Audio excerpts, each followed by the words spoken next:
Assalamualaikum warahmatullahi wabarakatuh. Selamat pagi, salam sejahtera Malaysia. Hari ini edisi 8 Oktober 2020, Khamis bersamaan dengan 20 Safar 1442 Hijriah. Bertemankan kami berdua di studio MHI hari ini. Saya Sofia Nur Solihatun dan saya Marsila Hassan. Terima kasih kerana memilih kami hari ini. Dan kalau anda tidak boleh menonton kami secara langsung di kaca TV, boleh saja menonton kami secara live di Facebook MHI TV3. Boleh titipkan sebarang komen ataupun pandangan anda kepada kami. Dan hari ini kita nak bercakap tentang sesuatu yang saya kira Sofia tahu, penonton semua tahu, Macau Scam. Sofia pernah tak terlibat dengan aktiviti Macau Scam ni? Maksud saya pernah bukan jangan Sofia terlibat, saya takut. Jangan bahaya. Tapi saya sejujurnya, saya ataupun siapa di sekeliling saya tak pernah lagi. Alhamdulillah. Tetapi kita banyak dengarkan kes-kes ini. Kalau boleh kita berikan sedikit statistik. 3 tahun lepas, 2018 hingga September baru-baru ini, bayangkan 405 juta ringgit rakyat Malaysia kerugian kerana menjadi mangsa kepada Macau Scam ini. Betul. Dan kita melihat antara nombor yang cukup tinggi khususnya di 4 negeri di seluruh negara, antara di Johor Bahru, di Selangor, Kuala Lumpur dan juga Pulau Pinang. Jadi kita melihat negeri ini adalah negeri yang maju, namun rakyatnya, warga kita pun masih tertipu dengan Macau Scam ini, di mana kita memang sangat licik, memang sangat orang kata bijak mereka ni. Masih pun ada penceritaan sebenarnya kan? Betul. Tapi sebelum tu nak bagi tahu, walaupun setiap hari media melaporkan banyak kes-kes melibatkan Macau Scam ni, tapi yang hairannya kenapa masih lagi ramai yang terjerat, yang terpedaya dengan penipuan sindiket Macau Scam ni. Dan nak cerita sikit sebab tadi saya dah tanya dekat Sofia pernah ditipu ataupun terjerat dengan aktiviti jenayah cyber ini ataupun tidak. Sofia kata tak pernah. Tapi saya ada sikit pengalaman di mana ibu saya sendiri hampir terjerat dengan aktiviti Macau Scam ni. Sebab mereka mengatakan bahawa ada tunggakan kereta yang perlu dibayar. Tapi sebenarnya tak ada. Jadi hari-hari telefon, ibu saya jadi takut. Betul ke tak betul ke? Risau pula kadang-kadang, takutlah ada orang datang rumah dan sebagainya. Nasib baik, ibu saya bertanya kepada anak-anak dan kami nasihatkan itu semua adalah taktik licik penjeraan ini untuk mengaut keuntungan. Nasib baik itu pada ibu bapa ataupun warga emas yang mungkin ada rujukan, ada orang yang ingin ditanya. Tapi bagaimana pula kepada mereka yang mungkin kata orang tu panik, tiba-tiba dapat panggilan mengatakan bahawa mereka terlibat daripada dalam kegiatan-kegiatan yang sebenarnya langsung tak terlibat. Contohnya ada package daripada pejabat pos mengatakan bahawa ada kandungan darah dan sebagainya. Untuk melepaskan mereka perlu membayar certain amount. Jadi pada sesiapa yang mungkin ini pertama kali berdepan dengan masalah ini, membuatkan mereka jadi panik. Itu yang terjerat tu. Kita tak boleh nak labelkan seseorang itu atau sesiapa atau seorang mangsa sebagai naif, kerana pastinya mereka sangat-sangat licik. Itu yang disebutkan oleh Marsila tadi adalah taktik yang dikatakan atau dinamakan spoofing. Spoofing adalah mereka mimik sama ada pihak berkuasa, pihak bank, pihak mahkamah sendiri untuk menakutkan kita. Dan apa yang menariknya, mereka menggunakan orang kata nombor panggilan yang seakan serupa atau sememangnya serupa dengan jabatan ataupun nombor telefon jabatan tersebut. Di kita ni pun dalam keadaan yang mungkin panik, kita tidak tahu dan sebagainya, kita ada antara mereka yang telah pun sampai meletakkan nombor akaun, password bank segalanya. Itu yang kita risaukan kerana inilah antara penyebab begitu ramai warga emas, warga yang telah pun bersara, kehilangan segala simpanan seluruh kehidupan mereka hanya disebabkan oleh satu panggilan. Banyak yang boleh kita bincangkan sebenarnya. Macau Scam ni begitu banyak taktik dan modus operandi. Yang baru ni 5 orang telah pun ditahan oleh SPRM, antaranya yang juga bergelar atau mempunyai title Datuk Seri dan Datuk. Mereka punya MO, modus operandi ni adalah dengan meletakkan pelaburan terhadap syarikat-syarikat yang dikendalikan oleh artis tanah air dan sebagainya. Jadi kalau anda melihat di sini, mereka meletakkan pelaburan itu dengan wang yang kotor, wang yang haram. Jadi mereka dalam pendek katanya ingin menghalalkan wang yang haram lah, dengan mempergunakan mereka-mereka yang punya orang kata influence di media sosial, punya syarikat perniagaan sendiri. Jadi kalau kita terlibat sedikit pun dan kita tidak menyedari, kita mungkin dah terjerat, itu akan berbalik dan mencerminkan kita juga akan terjerat sekali dalam jenayah seperti ini. Marsila. Betul, itu antara orang kata modus operandi yang mereka gunakan, menggunakan golongan-golongan selebriti dan sebagainya sebagai taktik mereka. Dan banyak juga golongan bukan sahaja warga emas, bukan sahaja golongan yang orang kata golongan-golongan profesional juga ramai yang terjerat dan semalam kita dikejutkan bahawa seorang guru berputih mata apabila ditipu sebanyak 1.13 juta ringgit. Itu bukan sikit-sikit, sudah jutaan ringgit. Jadi sekejap lagi bersama tetamu kita pastinya kita akan membincangkan bagaimana mengapa ini terjadi, bagaimana cara untuk kita berhadapan dengan sindiket-sindiket ini jika kita dihubungi dan sebagainya. Yang paling penting sekali, pastikan kita sentiasa jika kita menerima panggilan-panggilan yang mencurigakan, letak saja telefon ataupun dengan tegasnya mengatakan bahawa kita tidak mahu menerima panggilan tersebut dan sebagainya, ataupun jangan sesekali mendedahkan maklumat peribadi kepada orang-orang yang tidak dikenali. Kita kan ingat apa-apa saja yang berkenaan dengan akaun kita, dengan mahkamah, dengan jenayah dan sebagainya tidak akan diumumkan kepada kita menerusi panggilan telefon. Kita harapkan agar anda kita semua, mungkin yang warga muda ni, kita bagi tahu ibu bapa kita bagi tahu makcik kat depan rumah yang jual nasi lemak, atau kita bagi tahu yang ini adalah sepatutnya perlu kita berwaspada dan kita tahu ini modus operandi mereka. Juga kalau boleh diingatkan, kita ada satu aplikasi dinamakan Semak Mule yang telah pun dibangunkan oleh PDRM sendiri. Ini adalah sangat bagus kerana sebelum apabila kita menerima panggilan seperti itu, kita muat naik aplikasi ini, kita boleh cek sebenarnya adakah panggilan itu sahih, dan pastinya untuk melihat adakah antara mereka yang membuat penipuan ini telah mempunyai rekod jenayah dan sebagainya. Jadi ini antara aplikasi yang telah pun dilancarkan baru-baru ini oleh Polis Diraja Malaysia. Anda boleh muat turun sekarang dalam telefon pintar anda, di mana jua anda berada, anda boleh akses dan melihat adakah mereka yang menghubungi anda itu adalah sebenarnya scammers daripada Macau Scam.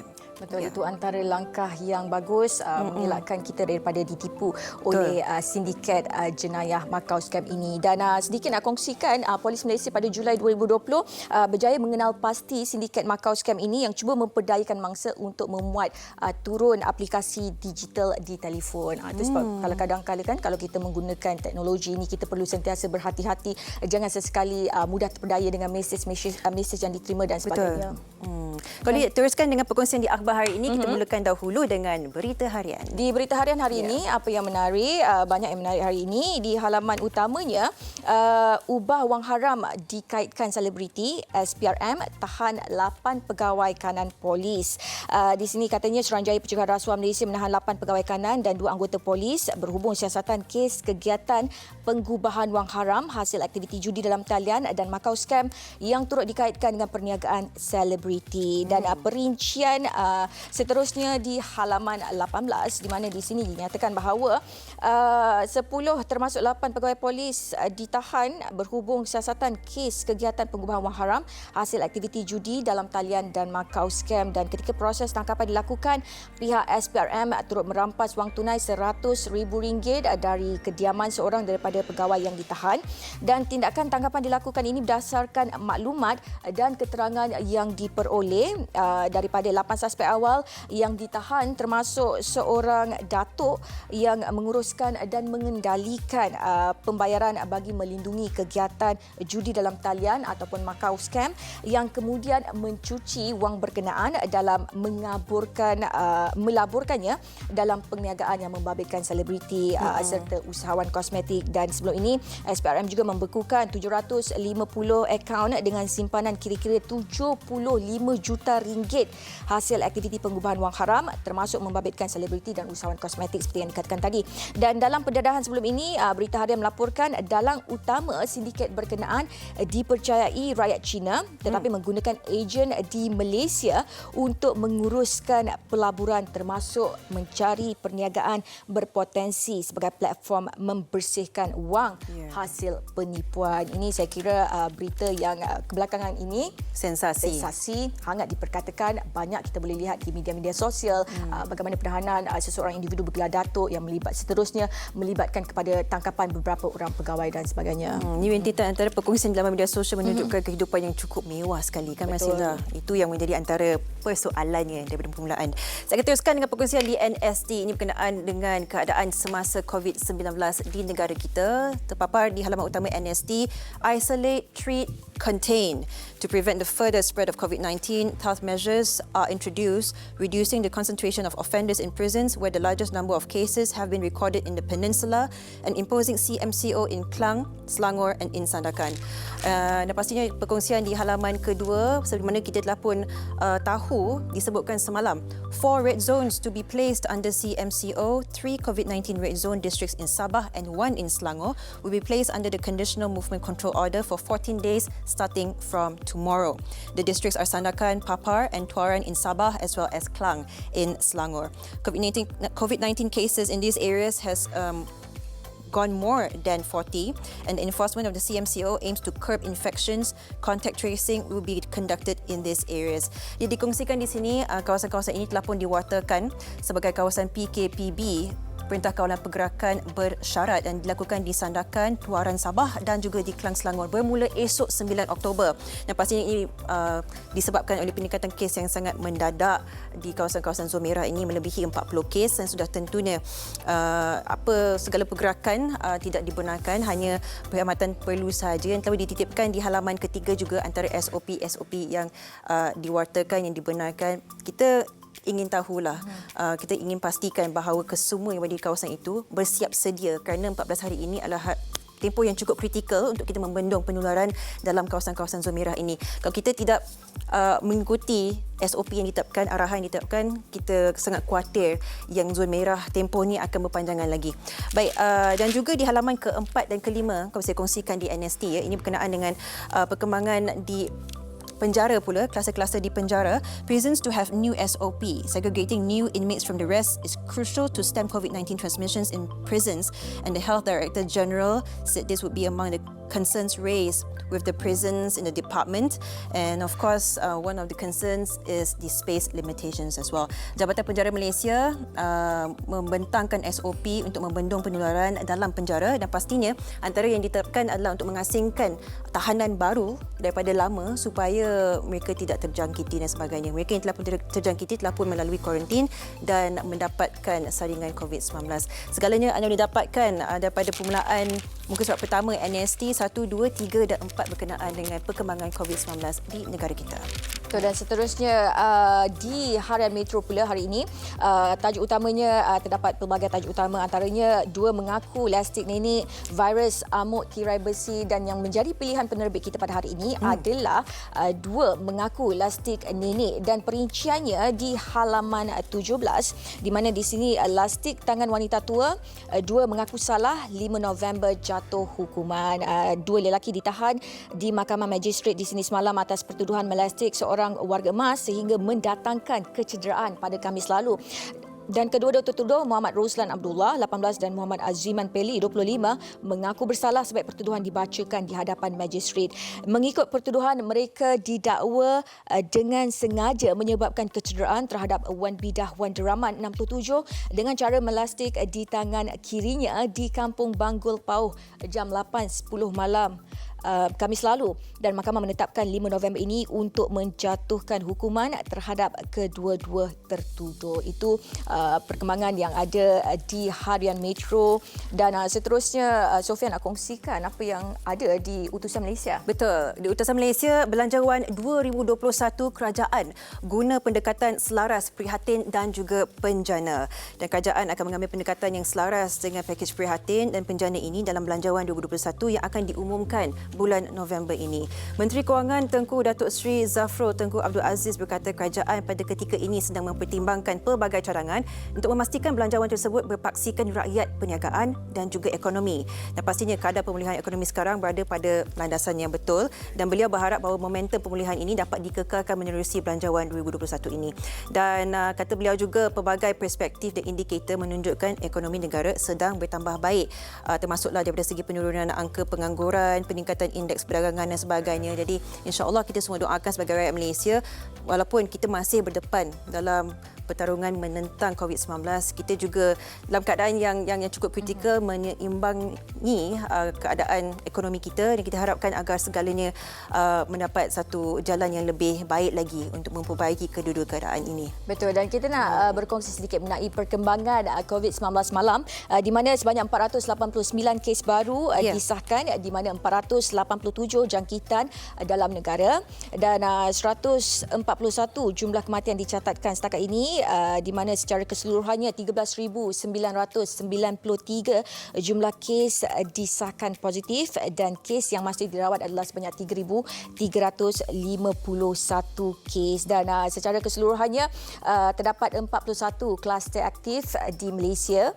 Dan sebenarnya kaedah terbaik dalam memutuskan rantaian COVID-19 ni adalah dengan pastikan kita duduk di rumah, amalkan penjarakan sosial, memakai pelitup muka dan sebagainya. Itu apa yang penting sementara kita menunggu vaksin yang dibangunkan itu nanti siap. Dan sebenarnya kita harus sama-sama memerangi virus COVID-19 ini, patuhi segala SOP yang telah ditetapkan.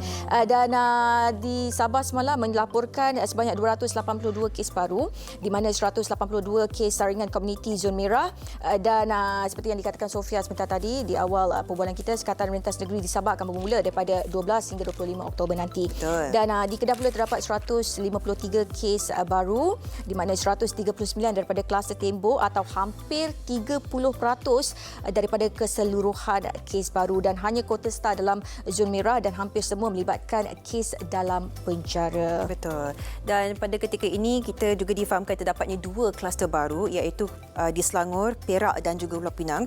Dan di Selangor dikatakanlah kluster Bah Puchong dengan 12 orang individu positif COVID-19, dan juga di kluster penjara Reman di Pulau Pinang Utara.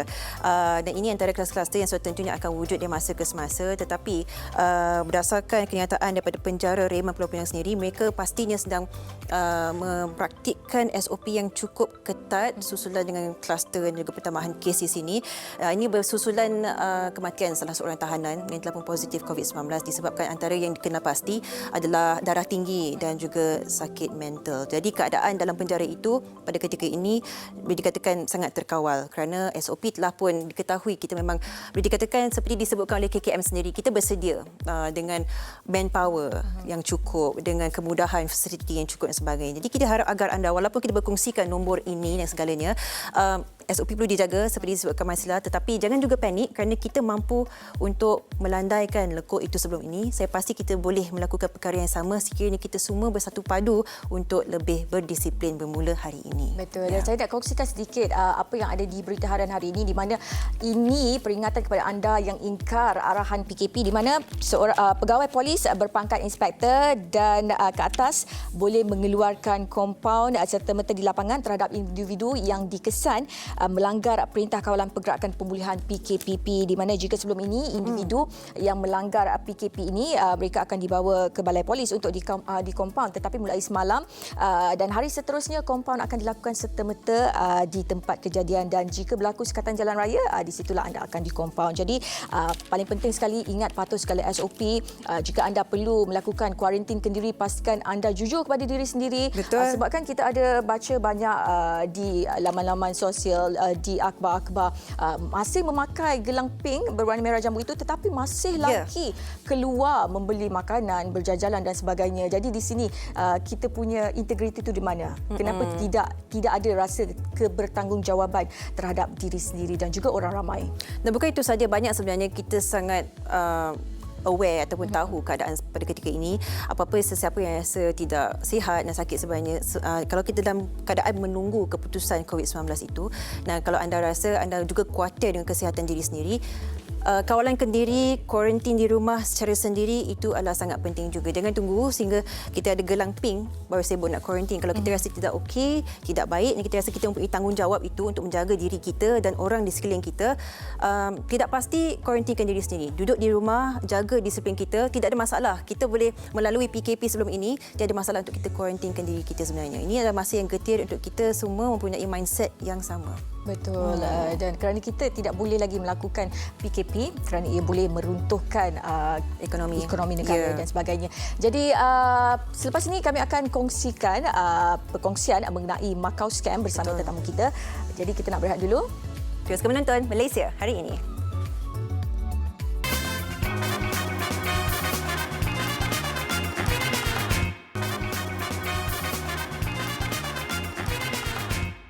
Cegah COVID-19, elakkan 3C, amalkan 3W norma baharu di tempat kerja. Penularan wabak COVID-19 yang melanda negara kita dan seluruh dunia telah merubah kehidupan kita dari kebiasaan lama kepada norma baharu. Bagi mencegah dan mengawal penularan COVID-19 di tempat kerja, langkah-langkah bagi mengelakkan 3C dan mengamalkan 3W adalah penting untuk memutus rantaian COVID-19. Ingat, perjuangan melawan COVID-19 masih belum tamat. Elakkan 3C, iaitu crowded places, tempat sesak, seperti berada di ruang perhimpunan semasa roll call dan semasa makan di kantin. Confined spaces, tempat tertutup, seperti pantry, surau, ruang rehat, lift dan bilik persalinan. Tingkatkan aliran udara dengan membuka tingkap di tempat tertutup. Close conversation, bercakap jarak dekat, seperti semasa bermesyuarat, berurusan di kaunter dan semasa di ruang kerja. Sebarang mesyuarat yang melibatkan ramai pekerja harus dibuat dalam talian. Amalkan 3W, iaitu wash, cuci. Mengamalkan kebersihan diri dengan kerap cuci tangan dengan air dan sabun atau guna hand sanitizer. Sediakan hand sanitizer di pintu masuk dan lain-lain tempat strategik di tempat kerja. Wear, pakai. Individu yang bergejala pernafasan, batuk atau selsema dan pekerja yang selalu berurusan dengan orang ramai seperti di kaunter perkhidmatan hendaklah memakai penutup mulut dan hidung. Warn, beri amaran.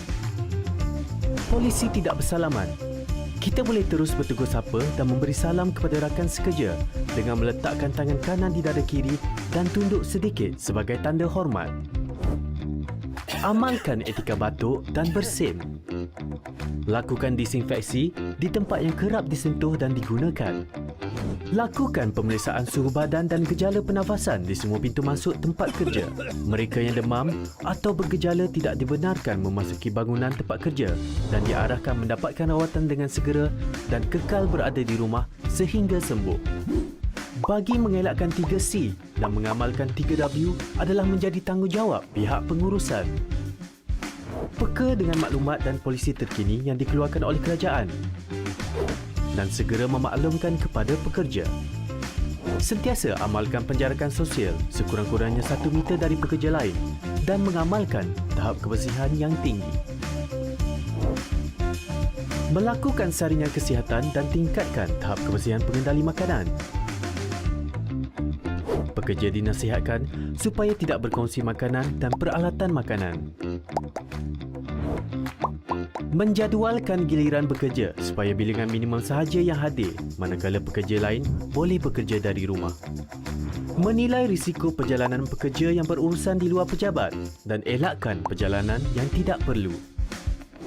Membantu pekerja yang mengalami panik atau resah akibat COVID-19 untuk mendapatkan perkhidmatan sokongan psikososial.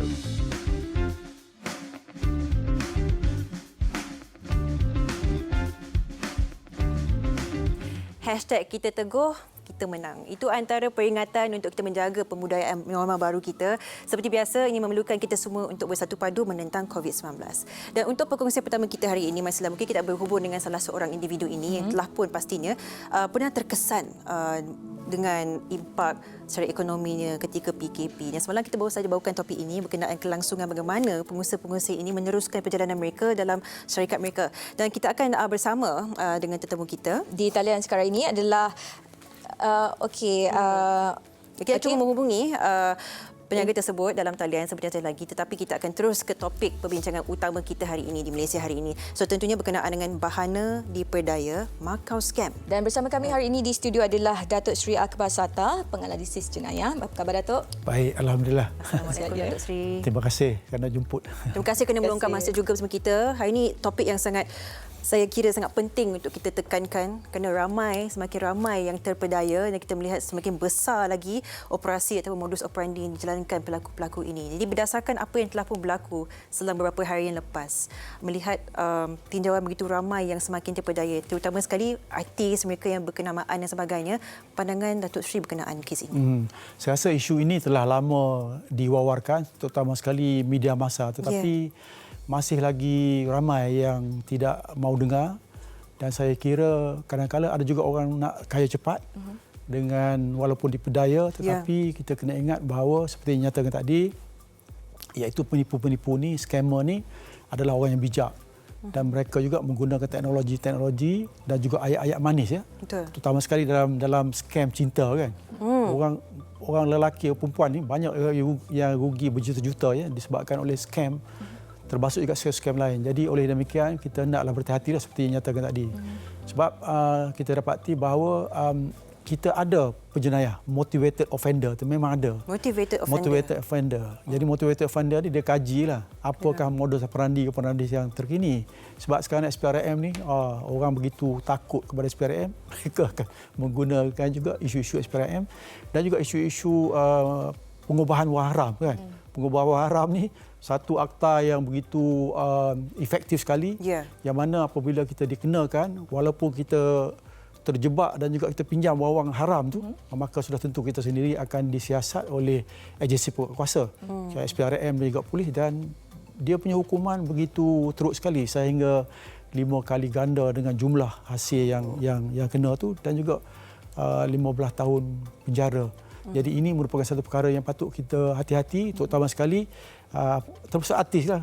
Apabila kita nak wang mendapatkan sponsor, ya, selalunya kita hendaklah dapatkan daripada institusi-institusi yang sahih.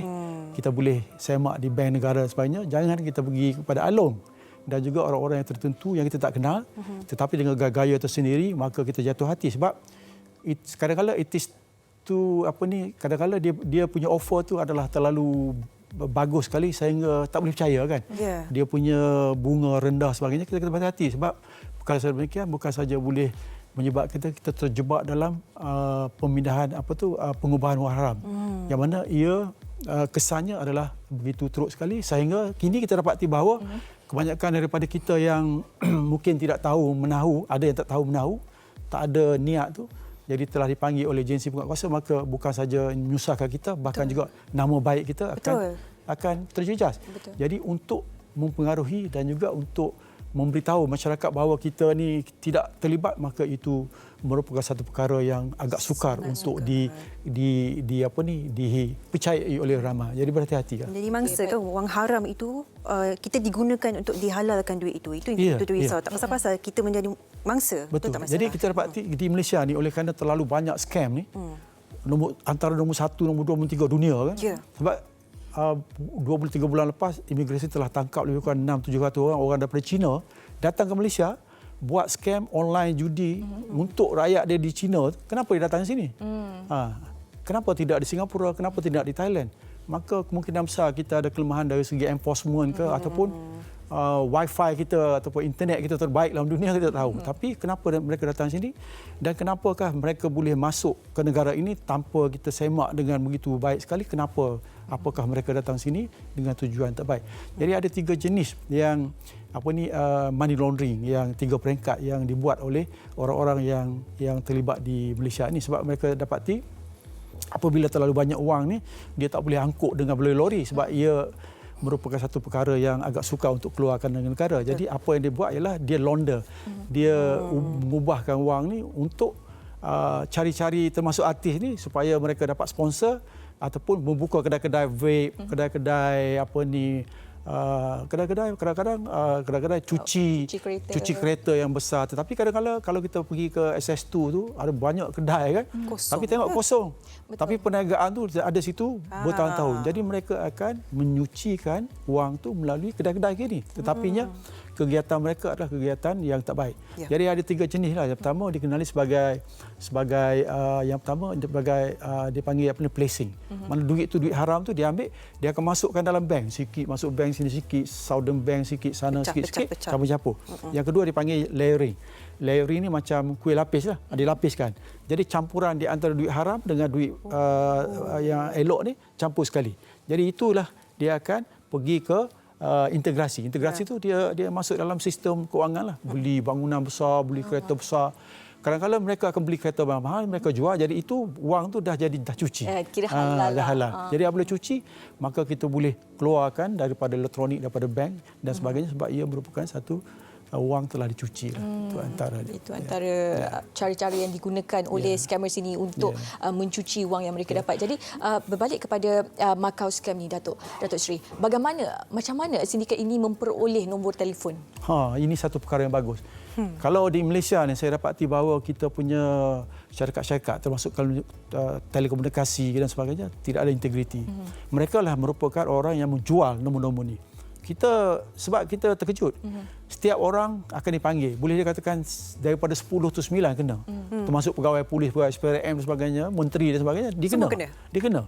Yang nyata tadi statistik menunjukkan bahawa ia bukan terkena kepada orang yang bawahan, bahkan juga di negeri-negeri yang maju, Johor, Pulau Pinang sebagainya. Jadi ini menunjukkan bahawa mereka ni akan menggunakan nombor-nombor itu bukan saja terhadap orang yang tak pandai, bahkan orang yang ada duit. Betul. Dengan cara menyapu daya dan tipu. Jadi satu lagi yang saya rasa pelik ialah dia ada sindiket.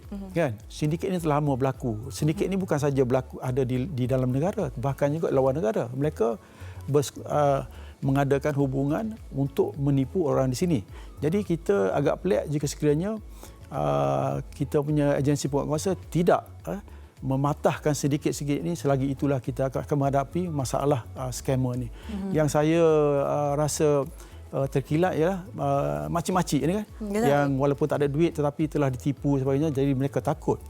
Pun begitu, ada juga kala kita orang-orang yang boleh dikatakan bijak dari segi komputer sebagainya, ada orang call macam tadi yang mengatakan kita ada masalah wang kita, bank akaun kita telah dimasukkan wang pengubahan wang haram, maka ini akan disiasat oleh polis. Tapi kita kena percaya bahawa ini tidak siapa akan boleh tolong kita di Malaysia ni. Betul. Terutama sekali di SPRM kan. Jadi kalau kita ada masalah macam tu, maka sudah tentu lebih baik kita berhati-hati dan laporkan kepada polis ataupun SPRM untuk memastikan bahawa kita ni tidak tipu daya. Okay. Itu. Baik, Datuk Seri, kita difahamkan antara modus operandi terkini. Kita faham ini adalah sindiket antarabangsa. Dah telah pun ada kat negara kita lebih 10 tahun dan sebagainya. Tetapi pada masa kini mereka mencari target sasaran untuk mencari ejen-ejen di negara kita. Apa yang membuatkan sindiket antarabangsa ini memilih negara kita untuk meluaskan pengaruh mereka dan sebagainya? Adakah ia berkaitan dengan penipuan yang dilakukan di negara sana atau bagaimana, Datuk Seri? Dia sebenarnya fraud ni atau penipuan ni, scam ni berlaku, kita dikenali sebagai collusion. Collusion maknanya mesti ada orang dalam. Orang bank kan. Yeah. Sindiket kita di sini, sedikit luar negara kan. Sebab kita kena ingat kadang-kadang apabila kita diarah oleh scammer tu untuk masukkan wang dalam akaun bank, itu bukan nama dan akaun dia, tetapi ia menggunakan akaun-akaun orang-orang yang makcik-makcik yang tua. Dia akan bagi RM500 suruh buka akaun, ataupun orang penagih dadah. Bagi mereka dapat RM400 ni, mereka dah besar. Yeah. Tetapi wang tu akan dikeluarkan berjuta-juta. Jadi itu maknanya bank ni kena berhati-hati. Ada sesuatu yang kita suspicious, maka kita boleh lapor kan. Jadi ini keprihatinan. Kita takut juga integriti di antara pegawai ni, pegawai bank, pegawai agensi penguatkuasa sendiri, yang mana telah Sai 2 ni kita dapati ditangkap oleh SPRM. Jadi ini merupakan, kalau betul berlaku, ia merupakan satu perkara yang menyedihkan. Maknanya kita yang memberi peluang kepada mereka untuk menjalankan kegiatan scammer di sini. Kita merupakan protector kepada agensi-agensi dan juga scammer. Jadi ini merupakan satu perkara yang tak baik. Bukan saja ia merugikan kepada negara, memberikan imej yang tak baik kepada negara, bahkan juga imej kepada agensi penguatkuasa. Betul. Apakah sindiket-sindiket ini dah lama berlaku, kita tak tahu.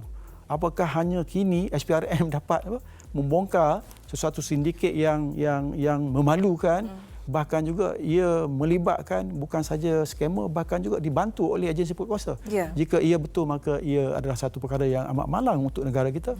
Dan kita kena berhati-hati bahawa ia bukan hanya melibat kepada orang biasa, orang-orang yang ada duit, bahkan juga makcik-makcik ni yang simpan dalam ASB ada 10,000, 20,000, habis duit, telah ditipu oleh skamer ini disebabkan oleh kita yang tidak ada integriti ini yang membantu sindiket-sindiket luar dan juga sindiket-sindiket dalam. Itu sebabnya saya rasa kini sudah sampai masanya, memang kerja ini bukan kerja SPRM, tapi terpaksa dijalankan oleh SPRM untuk memastikan bahawa sindiket ini dapat dipatahkan supaya perkara ini tidak akan berlaku lagi. Ya. Bahkan sehari dua ni kita dapati bahawa tidak ada telefon yang di-call oleh skamer kan. Jadi antara kawan saya pun kita communicate, kita dapati bahawa skamer ni tiada. Makna dia lelo Makna antara ketua sindiket ni telah pun ditangkap. Yang lain mungkin berhati-hati dan juga mungkin akan tukar modus operandi. Jadi sebagai rakyat seperti nyatakan tadi, adalah perkara yang baik supaya kita berhati-hati jika sekiranya menerima apa-apa telefon ni yang pelik-pelik tu, letak saja. Betul. Kalau kita rasa takut, kita gunakan nombor lain, telefon SPRM ke, telefon polis ke, tanya dia. Seperti nyatakan tadi, polis, SPRM tidak akan call kita untuk memberitahu isu-isu yang mereka boleh bantukan. Menerusi panggilan memang tak ada kan. Betul. Dan pastinya sejajar dengan kemajuan teknologi, sindiket-sindiket ini pastinya mempunyai pelbagai taktik dan cara untuk menukar modus operandi mereka. Baik, kepada anda yang mungkin ingin bertanyakan kepada Datuk Seri apa saja mengenai Macau Scam ini ataupun sindiket penipuan ini, anda boleh hubungi kami ataupun tinggalkan saja komen di Facebook, nanti akan kami bacakan. Kita pemanggil di talian begitu cepat. Belum lagi. Kita mana lagi? Baik, kita menanti panggilan anda. Sementara kita menanti itu, Datuk Seri, kita ingin tahu daripada perspektif seorang mangsa Macau Scam ini. Mungkin saya petik kes yang baru inilah. Sekiranya mereka yang telah pun tertipu, mereka hanya ingin melangsungkan perniagaan mereka, tetapi contohnya tertipu kerana wang yang banyak nak masuk, nak bagi nak pam sebagai modal syarikat ni. Jadi mereka yang mungkin dah tertipu menjadi mangsa bagi Macau Scam untuk mencuci wang ini, bagaimana mereka akan dipandang daripada sudut mahkamah ataupun undang-undang negara sendiri? Kerana mereka secara tidak langsung telah terlibat. Adakah ini akan mengganggu orang kata track record mereka dalam jangka masa panjang? Yang pertama kena ingat, akaun kita, duit kita akan disita. Termasuk syarikat dan juga akaun persendirian. Tak boleh bawa keluar. Okay. Habis. Baik. ASB ke apa, habis. Kosong. Ini kita kena ingat. Sebab apabila wang kita mengambil, kita menggunakan wang-wang haram tu, maka apabila agensi penguatkuasa menjalankan tugas, yang pertama sekali dia sita duit. Untuk sita ni kita tahulah, kalau ada kes kita akan dibawa mahkamah. Kalau tidak ada pun ia memakan masa sebab kita tak boleh bayar wang ni kepada pekerja-pekerja dan sebagainya. Betul. Itu yang pertama. Betul. Yang kedua, seperti nyatakan tadi, apabila kita ditangkap dan juga kita soal siasat, maka imej kita terjejas. Maka sudah tentu kita ni tidak akan lagi didekati oleh orang-orang tertentu sebab kita akan disyaki. Dan yang kedua, kemungkinan besar kita takut wang-wang yang kita buat tu adalah terdiri kepada hasil kutipan ataupun untung tu dapat daripada wang-wang pengubahan wang haram ni.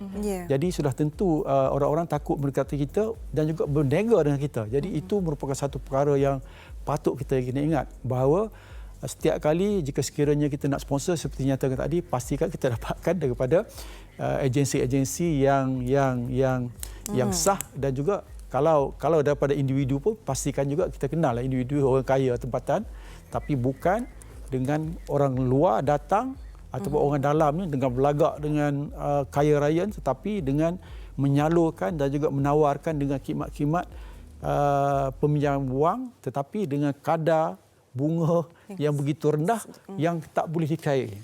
Too good to be true lah. Too good to be true. Itu yang tepat sekali. Tapi kita ni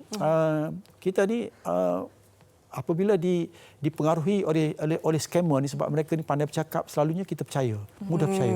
Itu sebabnya kadang-kadang kita kena fikir apabila insting kita ni, yang pertama apabila kita tengok tu kita rasa macam was-was, lebih baik kita jangan mendekati dan juga menjauhi lah. Betul. Elak mencegah itu lebih baik. Baik, kita ada seorang pemanggil di talian, Cik Khairul dari Petaling Jaya. Katanya seorang frontliner yang nak berkongsi pengalaman beliau. Assalamualaikum. Ya, Assalamualaikum. Waalaikumsalam. Cik Khairul bekerja di sebuah bank ya? Ya, saya bekerja di salah sebuah bank. Soalannya kepada Datuk Seri, Cik Khairul silakan. Saya nak kongsi dengan Datuk Seri. Pertama, saya nak ucapkan tahniah di atas tindakan ini buat oleh pihak SPRM lah. Ya. Sebab kebelakangan ni saya rasa saya dah kurang terima aduan-aduan tentang skamer ni. Lately inilah. Jadi saya nak kongsi sikit, saya begitu sedih sebenarnya dengan, saya kesian pun ada di kalangan mangsa-mangsa skamer ni, bukannya mereka yang memang ada duit simpanan di dalam bank. Ada setengah-setengah mereka ni sebenarnya kadang-kadang saya kesian tu warga, dia ada attack, ada satu time tu dia attack kaki tangan awam, ya. Jadi kaki tangan awam ni walaupun mereka tak ada duit, dia tipu sehingga mereka terpaksa buat pinjaman pula. Mereka buat pinjaman di institusi bank lain, kumpulkan dalam satu bank. Ada yang kena 300,000, 200,000. Saya memang rasa geram pun ada, sakit hati pun ada kan.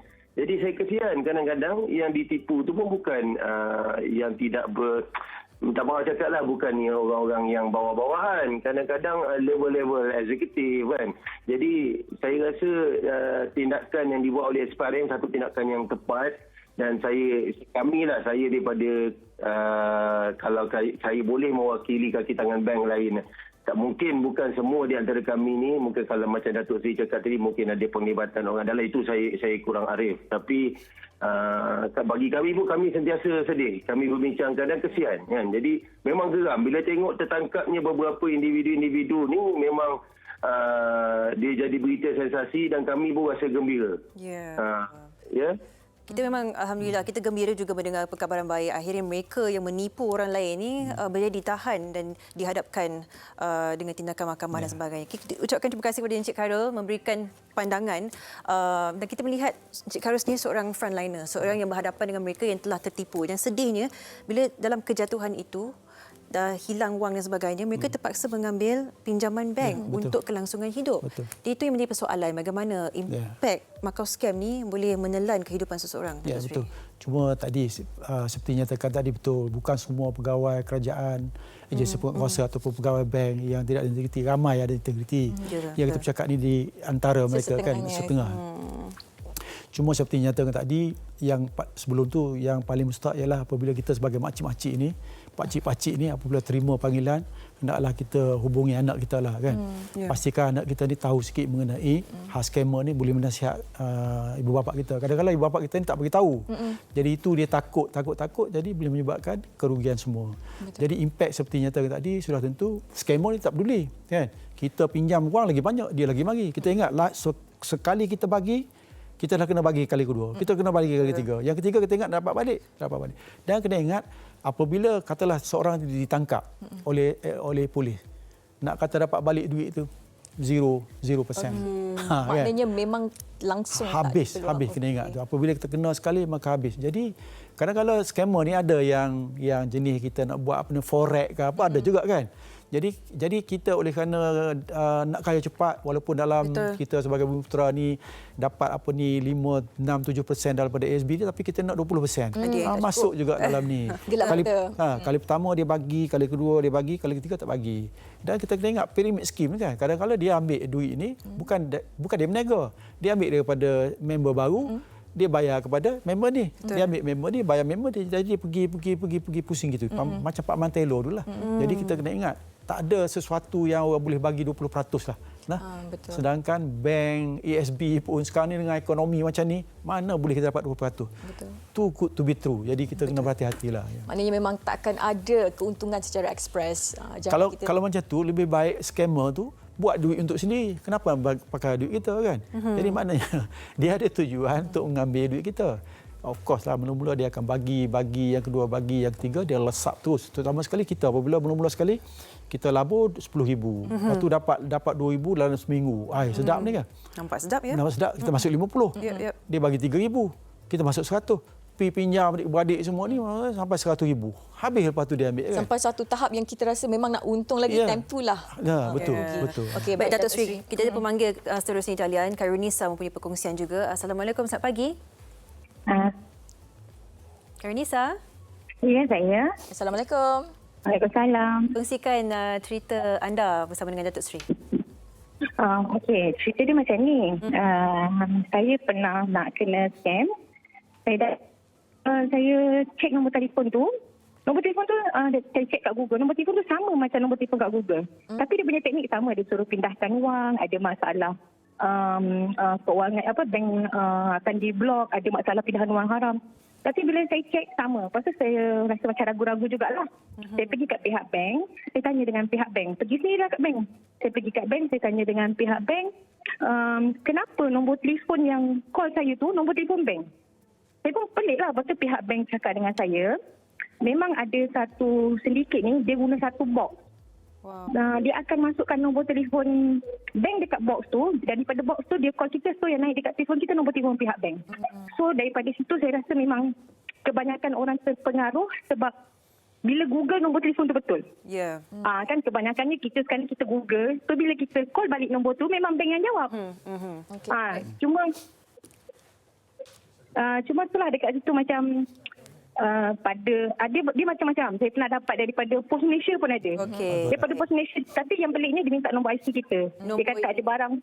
Dia minta nombor IC. Baik. Ucap terima kasih kepada Karenisa. Itu kita melihatkan tadi. Nombor seakan serupa diletakkan, kita pergi ke bank, tiada seperti itu. Adakah bank tidak mempunyai sebarang cara untuk melindungi diri mereka? Saya rasa bank-bank pun kalau kita pergi ke ATM sebagainya, dia ada nasihat dah tu kan. Kan supaya kita berhati-hati dengan scammer. Cuma selalunya orang-orang di negara-negara sedang bangun ni dia malah membaca. Itu di antara sebab. Cuma satu perkara yang patut kita ingat di sini ialah katalah duit kita ni dikatakan terlibat dan juga akaun kita ni dimasuk oleh orang-orang yang menagih dadah dan juga kita terlibat dalam money laundering. Kita kena ingat bahawa kita jangan begitu takut sekali money laundering sebab kalau kita disiasat oleh polis SPRM pun jika sekiranya ia got nothing to do dengan kita kan sebab siasatan tu kita tak akan diapa-apakan. Jadi jangan takut, jangan sehingga kita percaya kepada scammer ni sehingga kita perhabis duit kita sehingga scammer ni kononnya boleh tolong kita. Tak ada siapa boleh tolong kita. Kita kena ingat apabila kita orang-orang yang bersih dan juga tidak terlibat dengan apa-apa, jangan takut. Jadi ini akan diatasi oleh agensi pokok kuasa dan dia akan mencari hanya siapa yang penyebab itu saja. Jangan takut. Baik, maksudnya scammers ini pandai bermain dengan psikologi kita untuk membuatkan kita rasa takut dan seterusnya memberi wang kepada mereka. Baik, terutama sekali yang sebut sikit kadang-kadang orang tu dia ada terlibat rasuah lah sikit kan. Jadi apabila kita cakap rasuah dia terkejut kan. Padahal tak kena mengena dengan kes tu. Kan? Kena ini dia pun bagi semua kan. Jadi kita kena beranikan diri, kita berani untuk mempersoalkan, kita jumpa sendiri pihak yang terbabit untuk mengesahkan informasi itu. Kita ucapkan terima kasih. Sama-sama. Setinggi-tinggi terima kasih kepada Datuk Seri Akbar Sata, seorang penalisis jenayah untuk memberikan kita gambaran penuh berkenaan modus operandi dan pendekatan kita yang sepatutnya menghadapi situasi ini. Dan diharapkan selepas ini tiada lagi yang menjadi mangsa penipuan sindiket terbabit. Baik, kita sekarang nak berehat seketika. Dan kembali nanti kita akan bersama dengan seorang peniaga dalam talian yang akan berkongsi bagaimana cara beliau meneruskan kelangsungan hidup selepas tempoh PKP. Segalanya di Malaysia hari ini.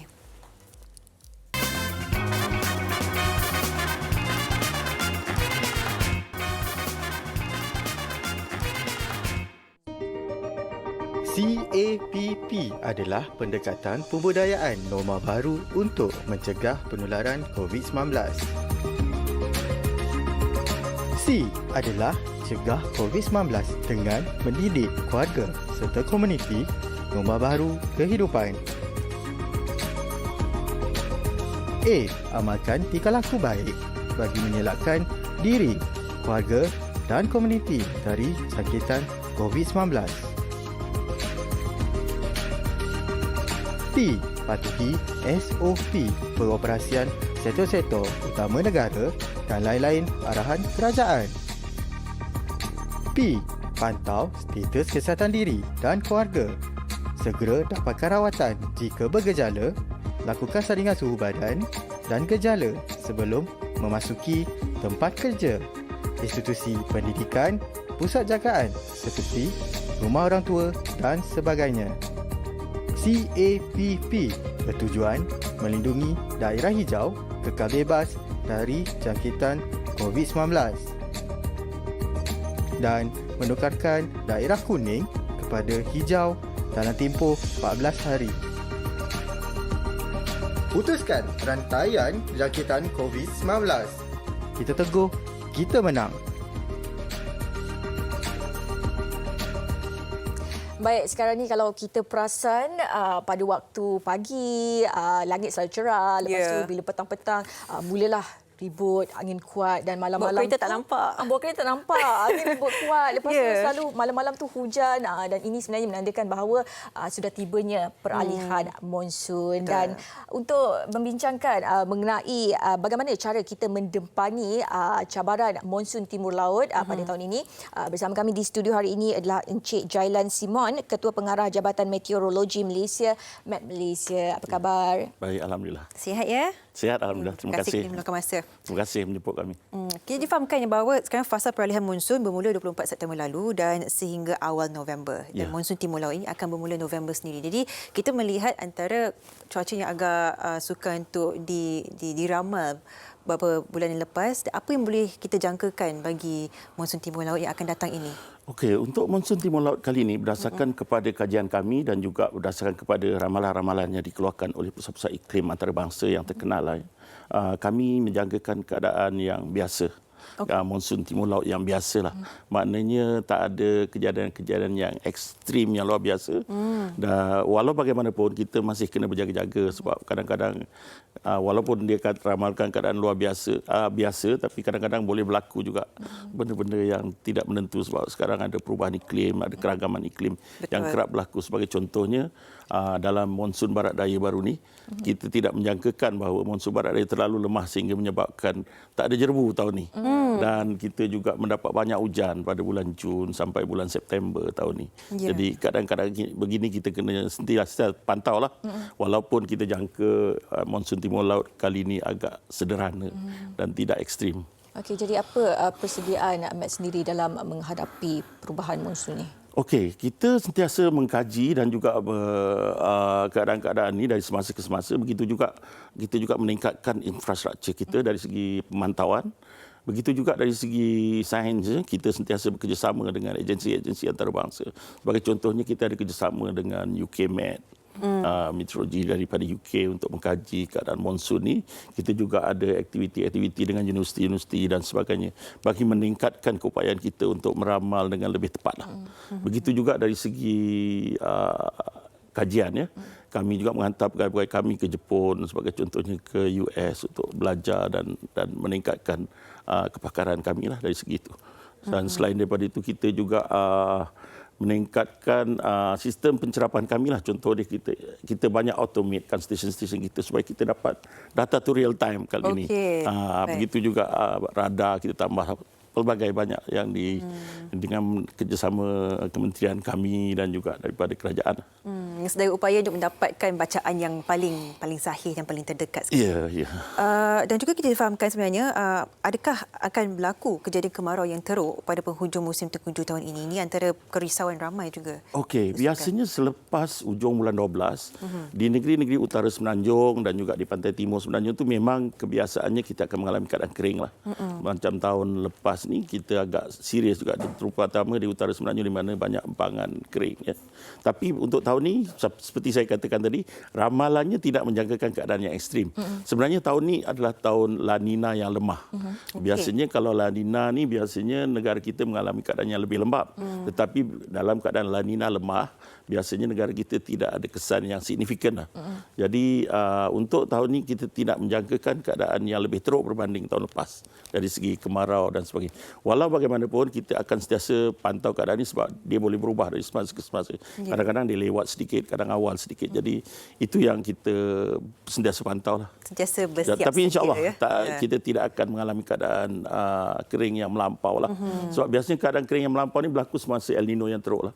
Macam tahun 2015-16, begitu juga masa tahun 1998, 2005 dan sebagainya. Kalau El Nino tu strong memang kita akan mengalami keadaan cuaca yang amat kering lah, terutama bulan 1, 2, 3 sampai bulan 4. Ya, itu Dan mungkin juga ramai yang tahu apa langkah-langkah yang diambil oleh Jabatan Meteorologi Malaysia ni dalam memastikan bahawa ramalan yang diberikan tu tepat supaya mungkin rakyat boleh bersiap sedia jika berlaku sesuatu. Okey, seperti saya katakan tadi, kita banyak kerjasama dengan agensi-agensi luar dan sebagainya. Begitu juga kita tingkatkan dari segi teknologi lah ya, maksudnya dari segi pencerapan, dari segi infrastruktur kita tambah baik. Dan juga kita juga bekerjasama dengan agensi-agensi lain seperti Jabatan Pengairan dan Saliran. Sekarang ni kami duduk di bawah satu kementerian, Kementerian Alam Sekitar dan Sumber Air dan Air. Jadi sekarang lebih mudahlah kami bekerjasama dan bertukar-tukar pandangan. Jadi kerjasama itu lebih rapat. Jadi tahun ini insya-Allah kita harap kita boleh bagi maklumat yang lebih baiklah berbanding sebelum-sebelum ni. InsyaAllah. Bercakap tentang komitmen memberikan maklumat yang betul juga, memang pastinya komitmen yang paling tinggi daripada Jabatan Meteorologi Malaysia. Dia bercakap berkenaan mungkin kesinambungan ataupun usaha bersepadu dengan agensi-agensi kerajaan lain bila menangani terjadinya salah satu mungkin tempoh masa cuaca yang tidak menentu, barangkali banjir kilat dan sebagainya, banjir yang menenggelami begitu keluasan hektar yang cukup besar dan sebagainya. Jadi berdasarkan mungkin prediction ataupun pantauan Jabatan Meteorologi Malaysia, adakah berhubung rapat dengan agensi lain untuk memastikan semua bersiap sedia? Adakah itu antara yang ditemukan? Ya, itu memang itu antara kenapa kami juga bermula sebenarnya kami SOP-nya lah. Ya, sebenarnya start bulan 9 ni, 9 yang lepas ya, kami dah mula berkempen lah, bukan kempen tapi kami telah mula memberi taklimat-taklimat kepada agensi-agensi bencana di peringkat daerah, negeri, begitu juga di peringkat kebangsaan lah. Contohnya Jawatankuasa Bencana Kebangsaan telah bersidang pada berapa hari bulan itu, yang baru 2 minggu lepas tak silap saya. Tapi di negeri-negeri dan di daerah kita telah pun mula bergerak sebenarnya bagi taklimat dan sebagainya.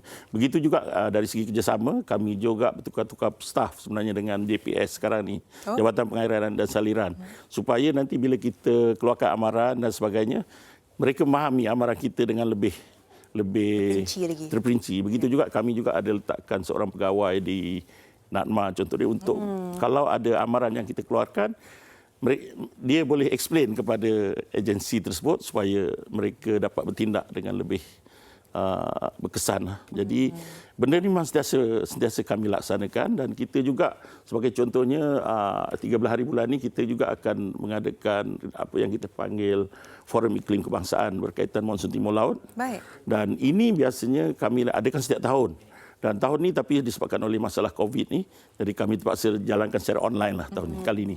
Walau bagaimanapun kami akan ada panel-panel daripada NADMA, Jabatan Pengairan dan Saliran dan ada beberapa agensi. Dan daripada sini kita akan bersidang dan menyatakan apa persiapan-persiapan masing-masing. Dan daripada situ rakyat boleh tahulah apa persediaan-persediaan yang kami ada dan sebagainya. Okey, maknanya bekerjasama juga dengan agensi lain dalam menyalurkan maklumat supaya maklumat yang diberi itu cepat dan juga tepat. Ya, betul. In fact kami memang sentiasa berkomunikasi. In fact kita juga buat apa tabletop punya simulation dan sebagainya untuk perkara ini lah. Dalam kita menghadapi cabaran mendepani wabak COVID-19 ini, pandemik ini, adakah mungkin pendekatan itu perlu diubah suai, berubah dan sebagainya, ataupun perlu diperkukuhkan di sektor-sektor tertentu, bagaimana? Ya, betul. Sebenarnya walaupun kami sebenarnya ramai orang yang tak tahu kami adalah frontliner ya dari segi bencana ya, sebab kami yang first kali akan keluarkan amaran dan sebagainya. Dan kami juga terjejas sebenarnya dengan COVID, di mana ada juga staf kami yang terkena test, kena kuarantin dan sebagainya. Dan ini kalau berlaku semasa monsun memang bermasalah sebab pejabat kami tak boleh tutup. Betul. Macam mana tu? Jadi kami sekarang sedang mengatur strategi in case kami perlu tutup pejabat. Apa yang kami patut buat? Dan jadi kita ada sebenarnya backup plan dan sebagainya. Sebagai contohnya kita ada backup station ataupun backup pejabat, di mana kalau pejabat ni kita tak boleh guna, kita akan pergi ke pejabat satu lagi. Dan juga yang paling penting sebenarnya semua manusia. Kalau collapse semua kena kuarantin, dan siapa nak kerja kan? Betul. Sedangkan kami tak boleh tutup sebab kami juga terpaksa menjaga penerbangan ya untuk aviation punya meteorologi dan sebagainya. Jadi kami sekarang ni sebenarnya tengah mengaturkan perkara-perkara ini dan memasukkan isu COVID ni dalam kita punya backup plan lah, supaya sekiranya berlaku tidak akan menjejaskan perkhidmatan kami lah. Baik. Jadi kesiapsiagaan untuk menjaga orang jabatan itu sendiri pun sangat-sangat penting. Ya, Kepentingan yang cukup besar. Mereka lah frontlinersnya. Ya, pastinya. betul. Dan juga mungkin Cik boleh kongsikan apa nasihat-nasihat yang Jabatan Meteorologi Malaysia boleh berikan kepada penonton kita semua, bagaimana cara mereka menghadapi Okey, first sekali maklumat adalah perkara yang sangat penting. Rakyat perlu dapatkan maklumat yang sahih sebab kebiasaannya masa monsun Timur Lain banyak viral. Kadang-kadang dia kata ribut nak melanda Sabah, ribut nak melanda Semenanjung. Jadi dapatkan maklumat yang sahih. Kalau tak kita panik. Betul. Dan seterusnya kita dapatkan maklumat tu supaya kita sentiasa bersedia. Jadi bila kita berlaku apa-apa kita dah ready. Begitu juga kita simpan dokumen-dokumen yang penting ataupun benda-benda yang penting di tempat yang selamat dan mudah diambil sekiranya berlaku banjir kilat dan sebagainya, kita boleh bergerak dan dapat bertindak cepatlah. Satu lagi yang ramai orang lupa adalah bawa bekalan. Bekalan air especially supaya bila kita stranded kena ada banjir kilat tengah jalan ke at least kita boleh minum air bersih. dan ada makanan sedikit dalam kereta dan sebagainya. Jadi itu antara perkara-perkara penting yang perlu ada lah. Tapi yang paling penting sekali dengan nasihat daripada agensi-agensi pengurusan bencana contohnya NADMA ataupun JPS dan sebagainya, Jabatan Kebajikan Masyarakat dan sebagainya, supaya kita dapat bertindak dengan baik dan kita tidak berlaku huru-hara lah. Maknanya bila berlaku bencana tu. Pantas dan sistematik lah kiranya. Betul. Ya.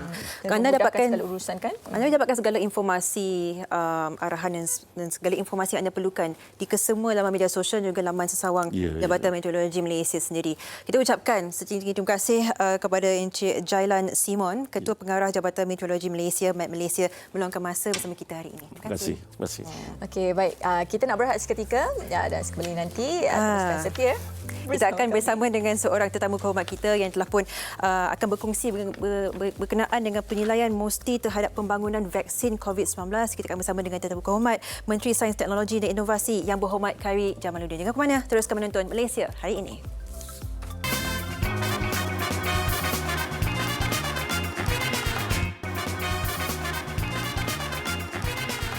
Baik, terima kasih kerana masih setia bersama kami di Malaysia Hari Ini, dan bagi segmen kali ini topik yang sangat-sangat penting, kita ingin melihat dan meninjau bagaimana penilaian MOSTI sendiri terhadap pembangunan vaksin COVID-19.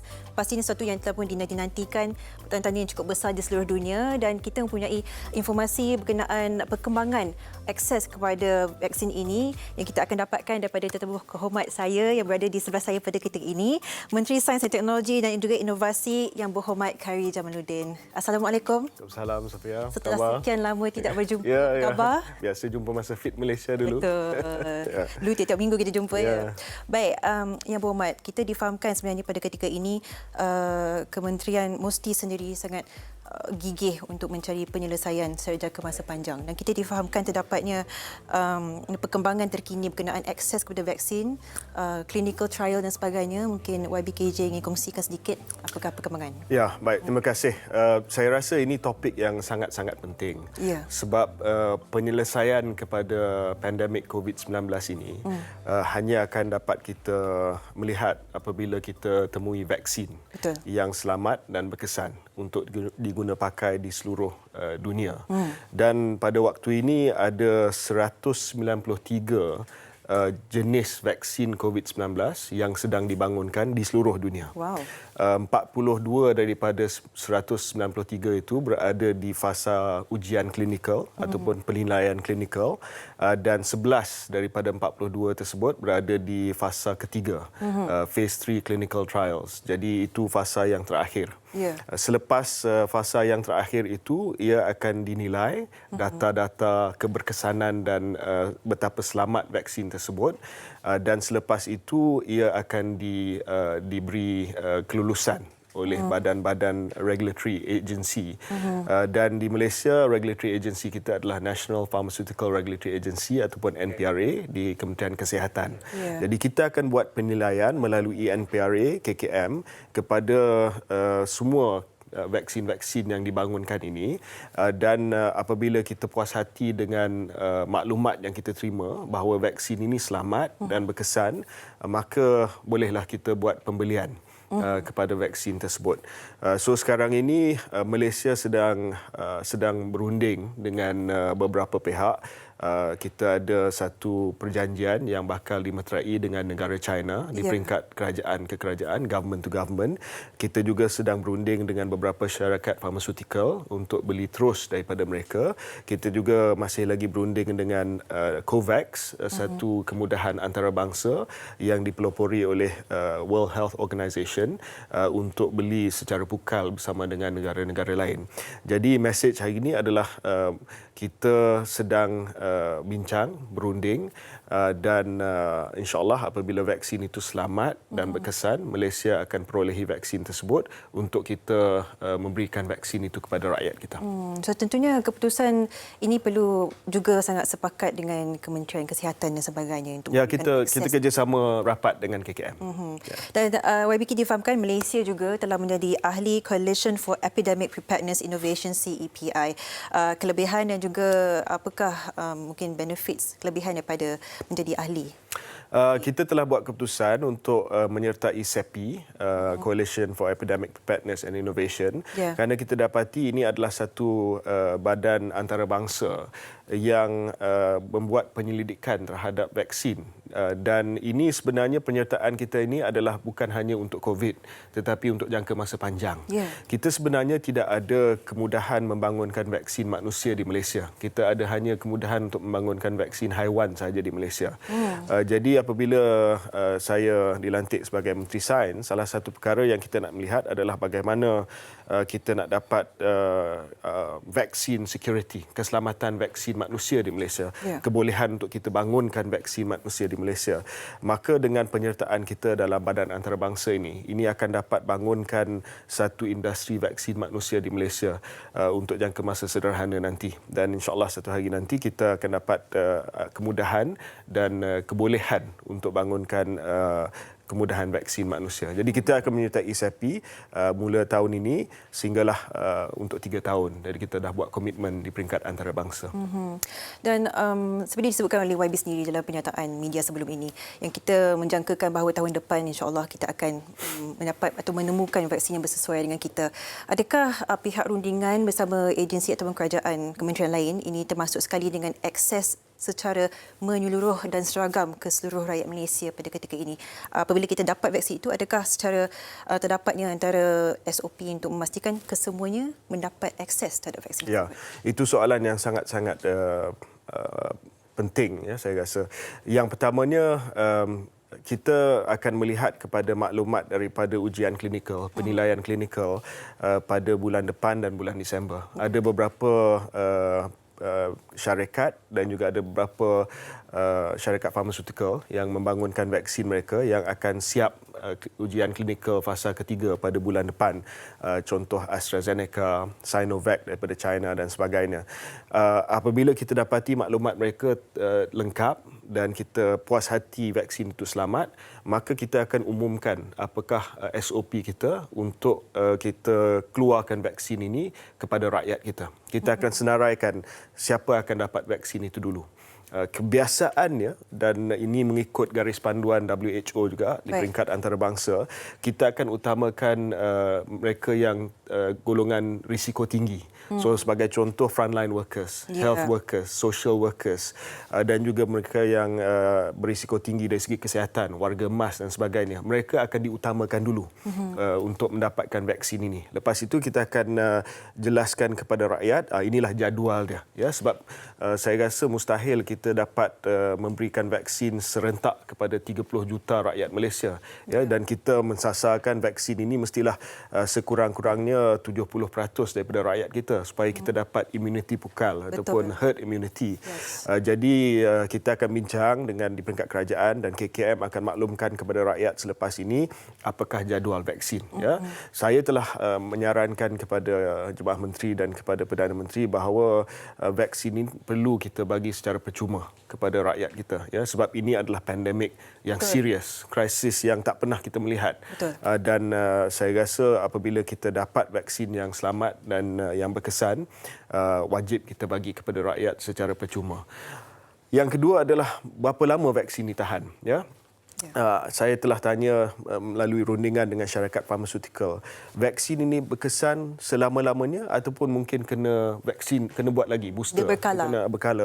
So ramai yang berpendapat bahawa mungkin kena buat secara berkala. Jadi kita kena buat perancangan kerajaan, ya, bukan hanya tahun depan kalau vaksin itu available tahun depan, tetapi tahun-tahun yang seterusnya. Kita kena pastikan bahawa kita terus memastikan bahawa rakyat kita diberikan vaksin, ya. So ini adalah perkara yang sedang kita teliti dia punya maklumat sains dia. YB, ada salah satu kerisauan yang telah pun diusulkan oleh orang ramai dan juga orang kata medical personnel yang di mana kita memahami bahawa struktur virus COVID-19 ini kita melihat terdapatnya mutasi. Ada yang mereka yang mendapati menjadi super spreader dan sebagainya. Jadi adakah vaksin tersebut adalah untuk boleh dikatakan untuk COVID-19 jangkitan biasa ataupun ia juga akan merangkumi dalam clinical trial ini bagi yang sangat-sangat berbahaya ini? Ya, sebab itu di setiap negara kita telah melihat kepada maklumat genetik kepada setiap ataupun maklumat sains kepada setiap kes virus yang didapati di seluruh dunia. Dan di Malaysia sebagai contoh, banyak kes yang kita telah buat genomic sequencing. Kita telah melihat kepada maklumat genetik dia. Dan apabila kita temui maklumat genetik itu, kita telah berkongsi dengan peringkat antarabangsa. Jadi siapa-siapa yang membangunkan vaksin COVID-19 ini, mereka akan melihat segala mutasi yang berlaku di seluruh dunia. Dan vaksin yang dibangunkan itu mengambil kira mutasi yang berlaku di Malaysia, di Amerika Syarikat, di negara-negara lain, sebab sudah pasti virus ini dia akan berubah berdasarkan kepada host, berdasarkan kepada environment dan sebagainya, cuaca dan sebagainya. So banyak maklumat ini pun telah dimuat naik. Dan sebenarnya negara China apabila COVID-19 ini bermula di Wuhan, mereka telah buat genomic sequencing, maklumat genetik itu, dan mereka telah berkongsi dengan seluruh masyarakat sains dunia. Jadi bila start bangunkan vaksin ini, dah ada maklumat genetik SARS-CoV-2 ni. Dan setakat ini pemahaman saya yang telah pun telah pun mempunyai rundingan dengan syarikat farmaceutical ini dan telah pun ujiannya dalam tahap fasa ketiga. Jadi adakah syarikat farmaceutical ini memperolehi segala informasi itu berdasarkan negara Asia sahaja ataupun khususnya bagi jangkitan dalam negara kita? Bagaimana mereka mengkhususkan kewujudan? Mereka akan melihat secara keseluruhan. Ya, dan mereka akan bangunkan vaksin untuk mengambil kira kes-kes yang berlaku di seluruh dunia. Dan jenis vaksin ini pun berbeza-beza. Untuk memudahkan cerita pada hari ini, dia bukan hanya satu jenis vaksin saja. Ada vaksin yang dibangunkan melalui inactivated, ada yang menggunakan genetik, ada yang menggunakan protein, ada yang menggunakan viral vector, macam-macam lah. Yang penting adalah Kementerian Kesihatan Malaysia akan tengok segala maklumat. Kata, okey, ini vaksin ini adalah vaksin yang selamat, adalah vaksin yang berkesan, yang ini yang kita akan beli. Baik. YBKJ kita difahamkan dalam komuniti kita, rakyat Malaysia ni, ada antara mereka adalah anti-vaksin. Memang tidak menerima sebarang vaksin, sama ada untuk bayi ataupun diri mereka sendiri. Jadi bagaimana kita nak memastikan bahawa golongan ini bukan sahaja mengambil tapi tidak mencabar arahan kerajaan yang ini sepatutnya dilakukan sebagai tanggungjawab kita sebagai manusia dan juga rakyat? Ya, saya tahu bahawa ada golongan anti-vaksin, anti-vax movement ni. Dan saya ingin merayu kepada mereka bahawa penyelesaian kepada wabak pandemik COVID-19 ini adalah melalui vaksin yang bakal ditemui. Kita akan pastikan melalui NPRA, melalui Kementerian Kesihatan Malaysia bahawa vaksin ini selamat dan vaksin ini berkesan. Ya, kita tidak terburu-buru untuk mendapatkan vaksin.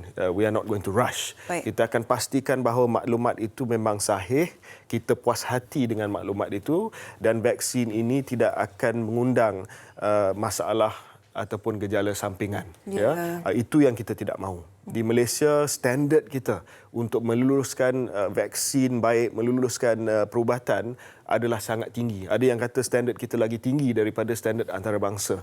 Itulah sebab walaupun kita tidak akan melengahkan usaha untuk mendapatkan vaksin, tetapi kita akan pastikan bahawa vaksin itu selamat. Dan saya harap rakyat Malaysia janganlah terpedaya dengan gerakan anti-vaksin ini. Sebab itu sangat-sangat bahaya untuk kita menyelesaikan wabak COVID ini. Betul. Ini usaha kita sama dan kita memang mendepani satu pandemik yang sangat berbahaya.